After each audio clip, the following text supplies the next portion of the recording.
Greetings and felicitations. Hip hip hurrah, tally ho. I'm Nayar, And I'm Kavora. and today we're going to teach you how to play Star Trek 5-Year Mission.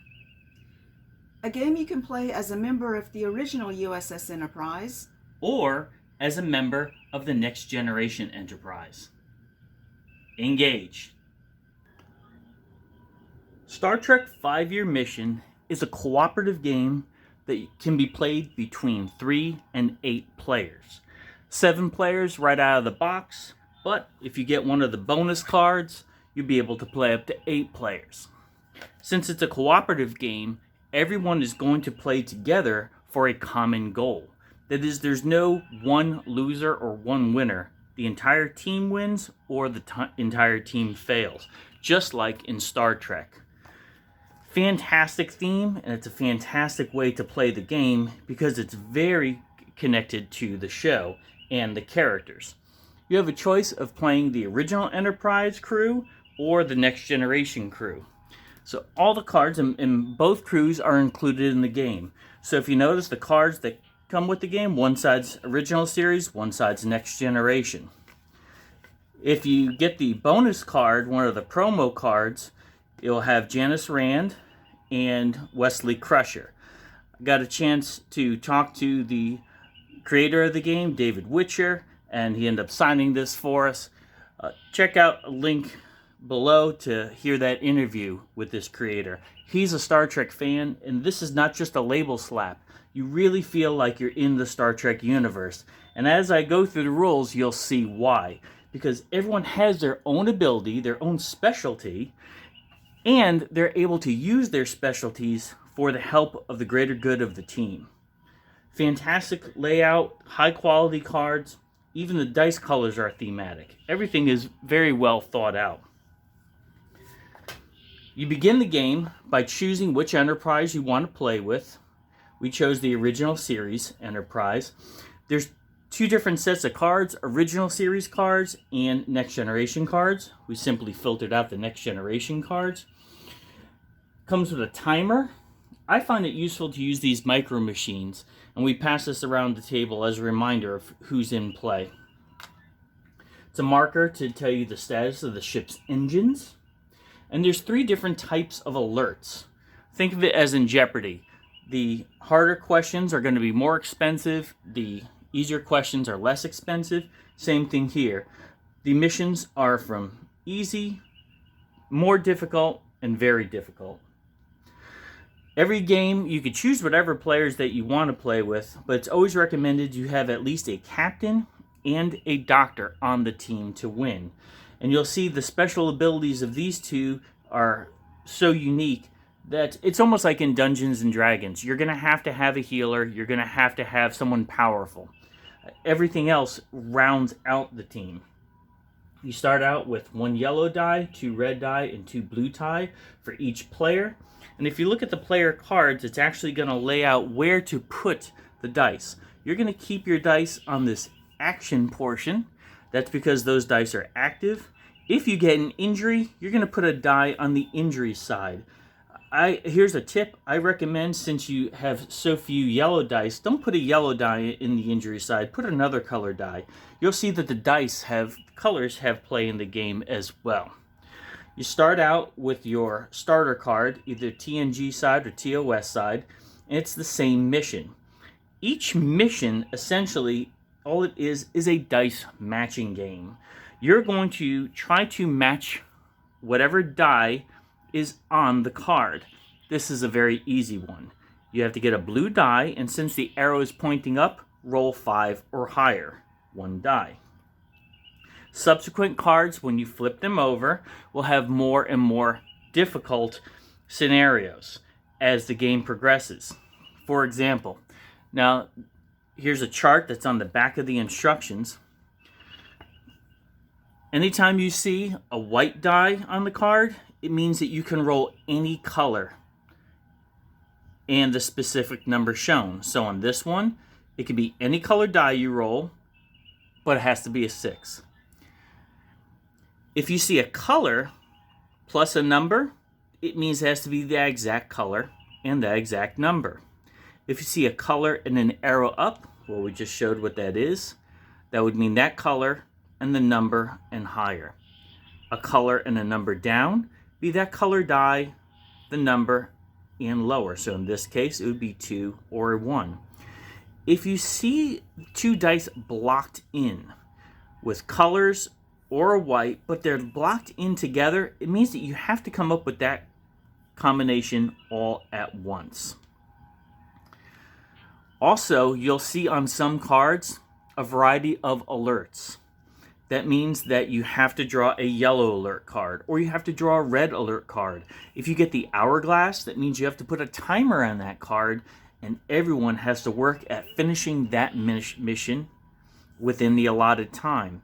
Also, a prime directive, everyone on the team wants to finish the mission on that card before any other cards. Other indications that you're going to see on cards, including the ability to heal an injury, to use someone else's ability. You can use a die of any color if you see this symbol.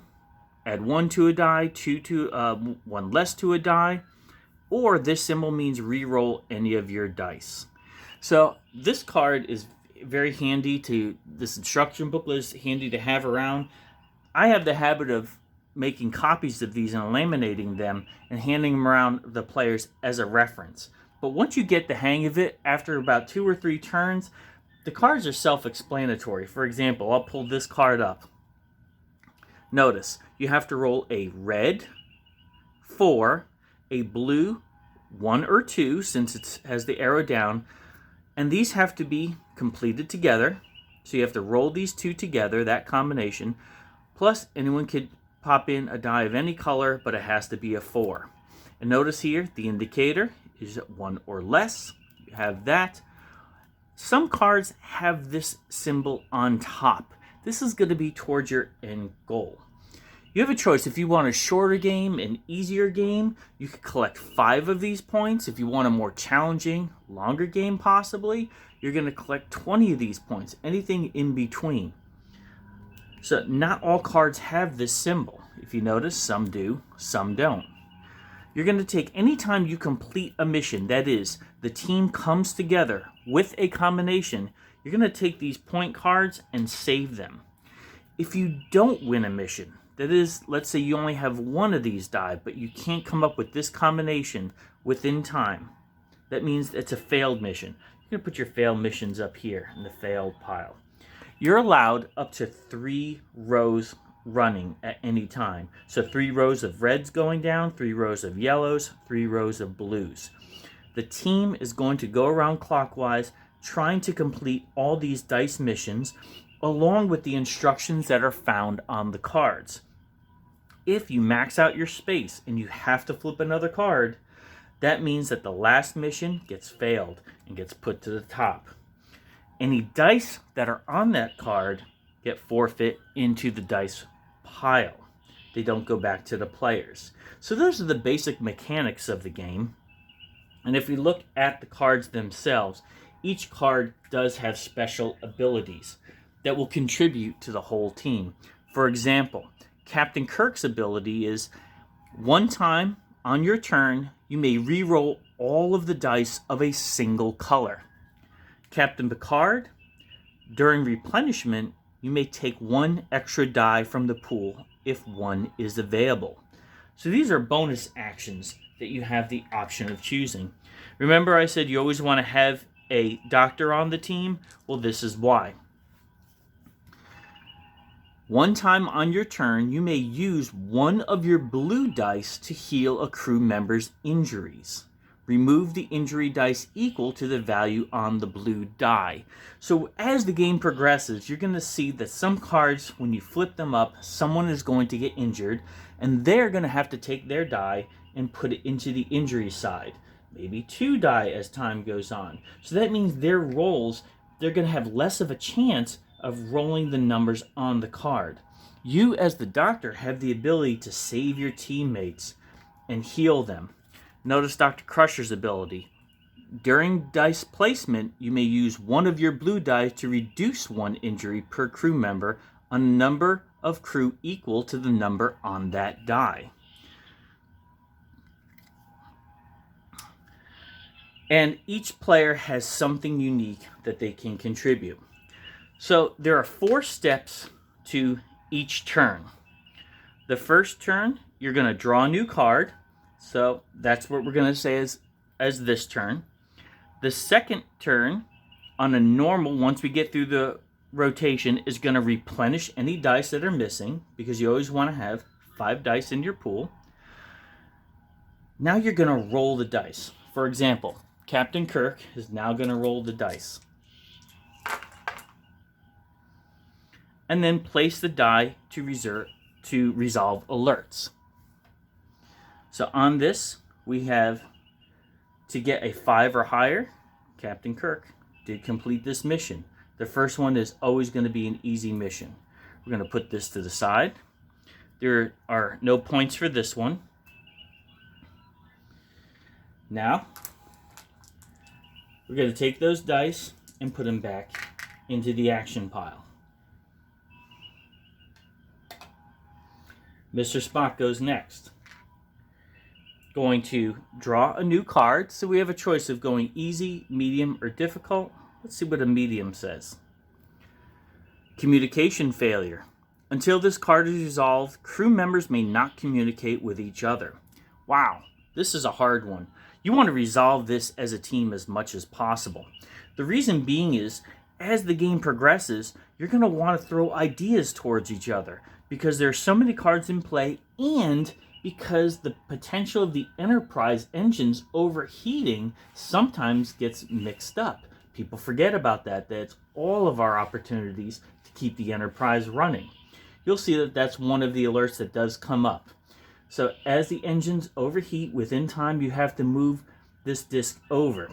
Once it gets into yellow, that means that you can only pull cards from this pool and over. Once it gets to red, you're only able to use the red alerts.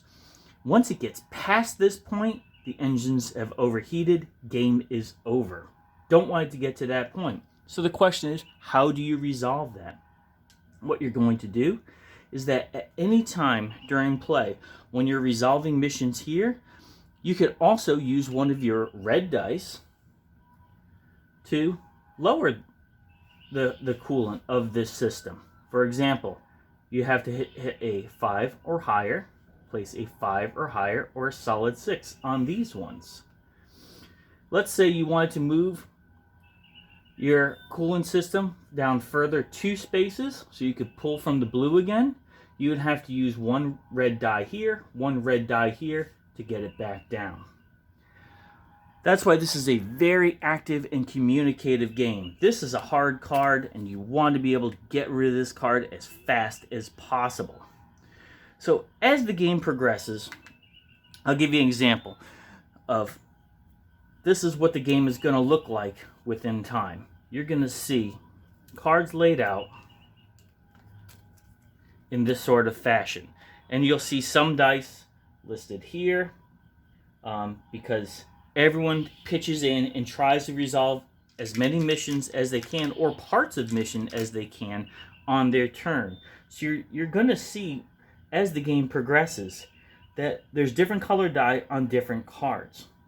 The goal is to constantly keep these things active and work on these missions as a team. So this is what the game is going to look like within time. You're going to follow those 4 steps and going around clockwise, draw a new card, replenish dice, roll dice, and then resolve any alerts that are going on. So if I were to roll on this next round and complete this card, just like that, I would take the dice, put it back in the dice pool. Now I've got a completed card here because this has the delta symbol on it. If my game was going to be 5 cards, I would have to complete the dice up to 5 cards, and I would win. That's the gist of the game. Once you start getting cards, you'll see some cards that will have the Enterprise or the United Federation planets symbol on the corner. That means that has to be resolved first. If you can't resolve that first, if these cards are getting bumped out, you're going to get these, you're going to have to discard these in a separate pile. You don't want to accumulate too many of those, because what happens is if you get 5 of those, that means over 5 alerts or more, you all lose the game. Remember, the alerts are the draw yellow alert, draw red alert, the urgent, or the prime directive. If you fail any of these 5 times in a row, the game is over. So as a team, you want to make sure you attack those first before any others. This is one of our favorite games to play. Whenever we go to conventions, it literally takes maybe 5 to 10 minutes to teach, but the opportunities are endless because the game is never the same twice, and because it's such a social game, everyone loves playing it multiple times. Don't forget to check out our podcast, Star Pod Trek. We're everywhere you could find podcasts, and hope you enjoy playing 5-Year Mission. Live long and prosper.